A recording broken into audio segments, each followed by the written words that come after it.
I don't remember how to walk. What do I do with my hair? Well, hey, everybody. Welcome to our fourth and final Menlo Meditations recap video. I'm here with the one and only Matt Stephan. We are so excited that you've joined us today. As we wrap up this series, we just want to talk a little bit about season 2 of our Menlo Meditations podcast. So why don't we start by telling us this week was all about love. So what was your can't miss favorite episode this week? Yeah, so many good ones. I've been so just pleased with season 2, and they meant a lot to me. But I loved Tuesdays. Adam talked about the power of radiating love out into wherever you happen to be.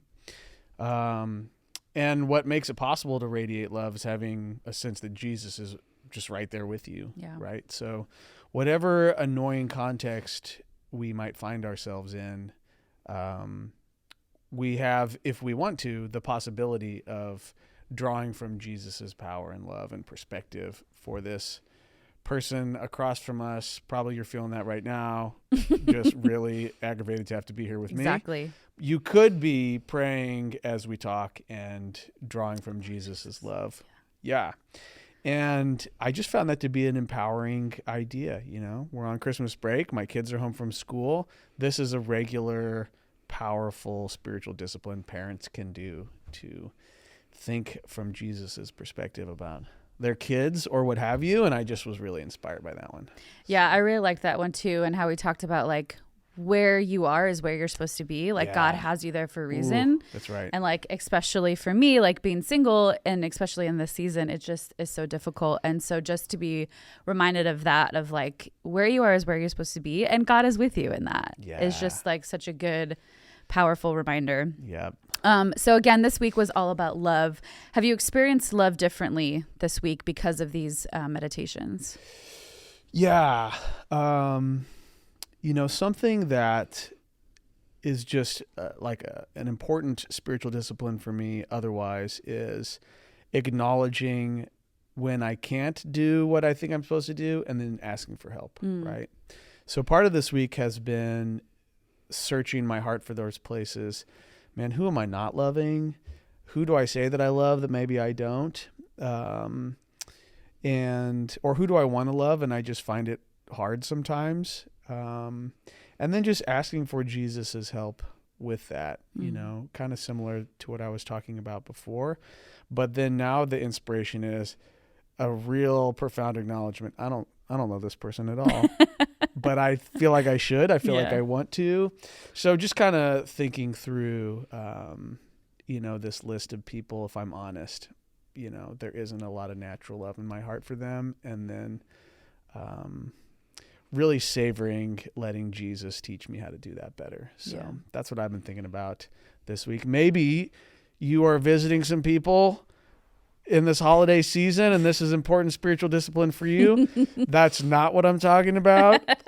If any of my family members watch this, but I think this is a good time to be remembering that. I'll make sure to send it out to all of them. Like, That's hey, right. Matt was talking about you. That's right. They scour the internet for evidence against me all the time. So, well, as we're wrapping up this whole season 2, how has the process of writing these and listening to these maybe changed the way you see God or feel God, or maybe changed the way that you see other people, love them or not? How has this season impacted your life in that way? Yeah. You know, maybe 2 thoughts about what I love about Menlo Meditations broadly, that I get to kind of live into, you know, from the other side. But one is not Walter Brueggemann. Brennan Manning said, there's really no substitute for daily time with God. There's so many spiritual disciplines you can do, so many spiritual habits.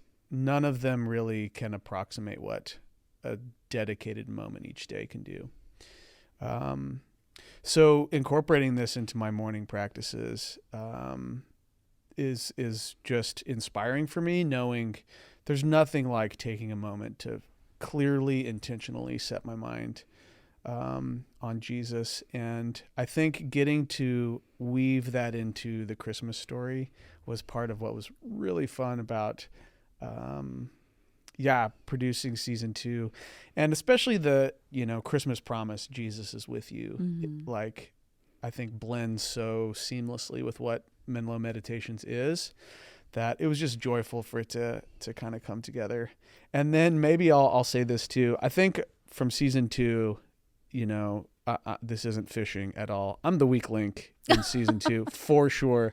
So part of the joy of producing it was listen to the other, people making Menlo Meditations really come alive and make some great art and help people think about Jesus each day. So fun for me. Yeah, absolutely. It's funny, as you were talking, I realized I would listen to these as I take my dog for a walk, and we haven't been able to go on our walks for the last week. And so I haven't been keeping up. And I just realized, like, right now, like, I have been so impatient with my dog. And I'm like, I think part of it is because I'm not starting my day in scripture, in the word, in these meditations. And I mean, that's something I've learned from you years ago, is it can really just guide your day and the way you react and respond and feel and all of that stuff. And I'm literally just now realizing, like, oh, that's why I was so mad at my dog last night. And not that is why, but I think that's part of it for sure. Yeah. I mean, I know especially just the, like, let's begin with 2 deep breaths. Right. Really just sets the tone for that. And I think I talked about this in the video with Mary. That's like also a tool for anxiety that I've learned through therapy, of like, just pause and take like deep breaths. Yeah. And it's just such a great way to like start those and start your day. And so I'm going to make sure to keep listening to those going forward, so I'm not so crazy with my dog. Yeah, well, somewhere along the way, we got the idea that following Jesus was mostly about what you believe. And that's really important, but that's kind of like this cerebral take on following Jesus. Yeah. In reality, it's much more of a lifestyle. Daily choices that affect my daily circumstance. I want to walk through each day in a different way. And when you get that great contrast of, I used to have this spiritual habit and now I've opted out of it for a minute, you remember, oh, it was so good for me. It helped me in all these other kind of cascading ways that, depict the way of following Jesus as more of a daily thing than an abstract thing. Yeah. So that's great. Yeah. So, say somebody is just tuning in now, Advent is kind of over. Should people still listen to these meditations, even though it's not Advent or Christmas anymore? Yeah. Yeah. I think they have a repeatable quality that I sometimes, the interface of my car and my phone is technology I don't fully understand. So sometimes it'll just play a whole bunch in a row. And I'm like, I didn't want it to do this, but I kind of like getting to hear this for 20 straight minutes on my drive. So, yeah, I think, it's got a great repeat value. And plus, in a lot of traditions, Christmas goes on till February. How did we not? I like that. I know. How do we miss out on that? So it starts on Christmas and keeps going for like 6 weeks. So you got time, people.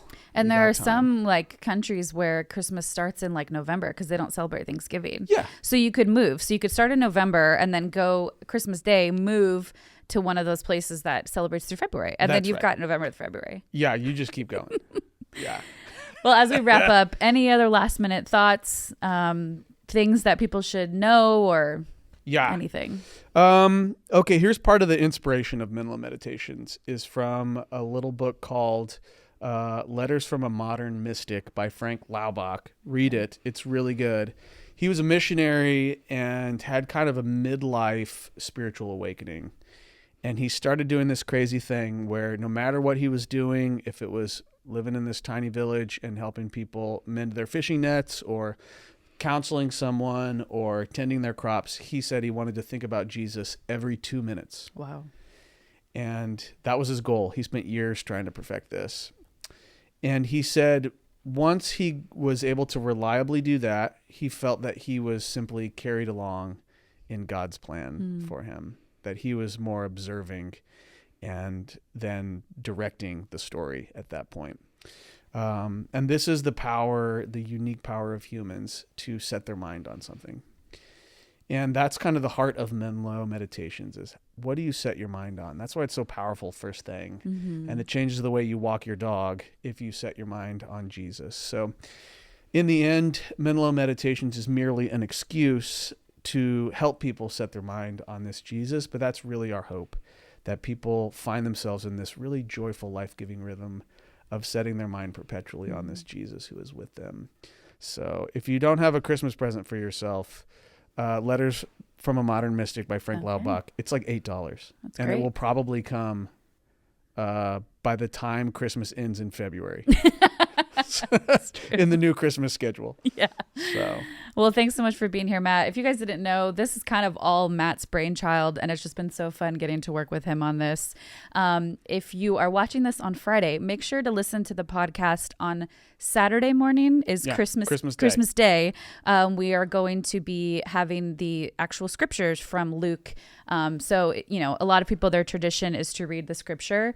If you want a great pastoral voice to read it to you, our very own Scott Palmbush will be doing that. So you can just play that for your family instead of having to read it yourself, or start your day that way as well. So thanks again for being here, and we'll see you guys next time. It's great. Good. How fun.